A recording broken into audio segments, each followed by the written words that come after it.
Very good afternoon to one and all. Myself, Mr. Mabudur Rahman, Department of Food Engineering.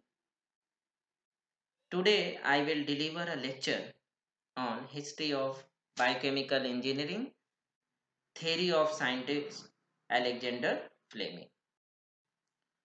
So, we start from history of biochemical engineering. Biochemical engineering discipline results from expansion of the antibiotic manufacturing discipline that began in 1954. So the discipline has been known in its present name since in 1980. And discipline that is the home base for both state key, that is SKLBE. It is called as State Key Laboratory of Bioreactor Engineering. And National Engineering and Technology Center for Biotechnology. It is also called as NETCB. And after that, SKLBE was initiated in 1989 and authorized by Ministry of Science and Technology in 1995 and formally established in 1996. It received the good grade of evaluation twice in 2001 and 2006 from most. NETCB was established by most in 1996 for the commercialization of industrial biotechnology process products. After that, Shanghai Educational Committee in 1996 authorized by Minister of Education to appoint Chang Jiang distinguished professor in 1999 as a key discipline of Shanghai in 2000 and recognized as a state key discipline in 2002 and passed the comprehensive MOE evaluation in 2000. So these are the history of biochemical engineering. After that, I will explain the contribution of Alexander Fleming.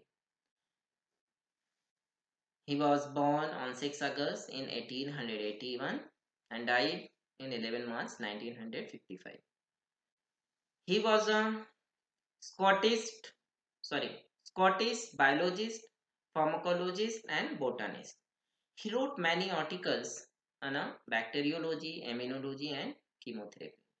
His best known discoveries are the enzyme lysozyme in 1923 and antibiotic substances penicillin G from the mold Penicillium notatum in 1928, for which he shared the Nobel Prize in Physiology or Medicine in 1945. So these are the contribution of Alexander Fleming. Alexander Fleming was looking for a way to destroy bacteria, and in 1928 he was growing lots of bacteria known as staphylococci on agar plates. Alexander Fleming could be a bit slapdash.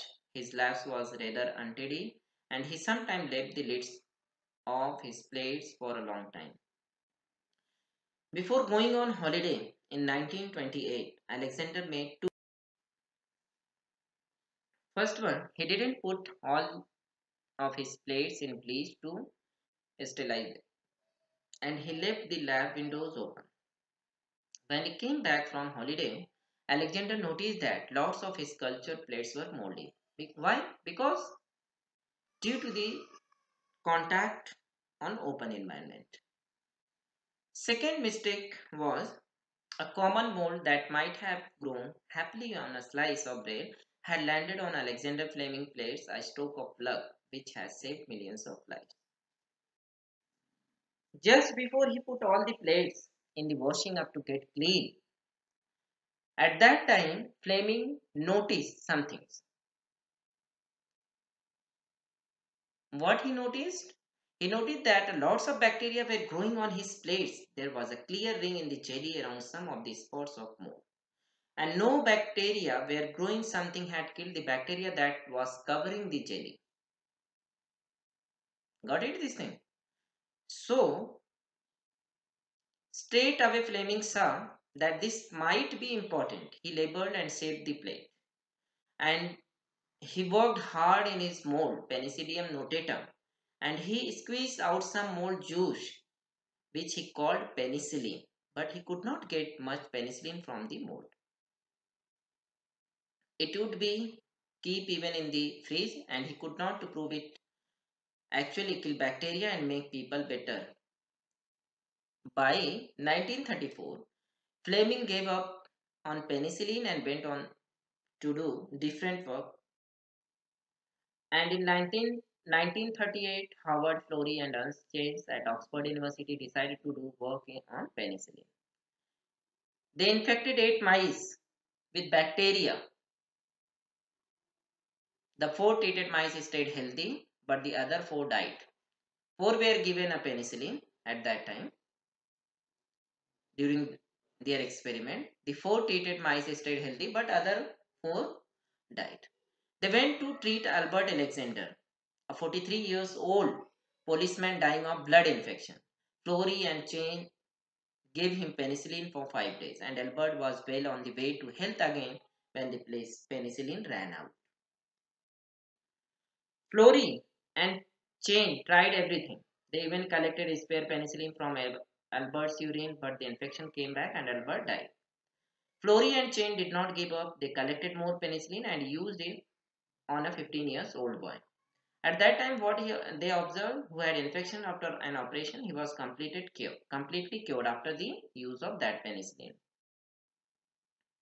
And after they showed the value of penicillin in destroying bacteria, the next problem was what? Making enough of it to supply the demand of the soldier in the World War II. But Howard Florey knew lots of people in America, so the scientists took their mold to where some of the big chemical companies helped them to make penicillin on a large scale, and penicillin became available to everyone, and the history of infectious disease changed forever. Okay, these are the total contribution of Alexander Fleming.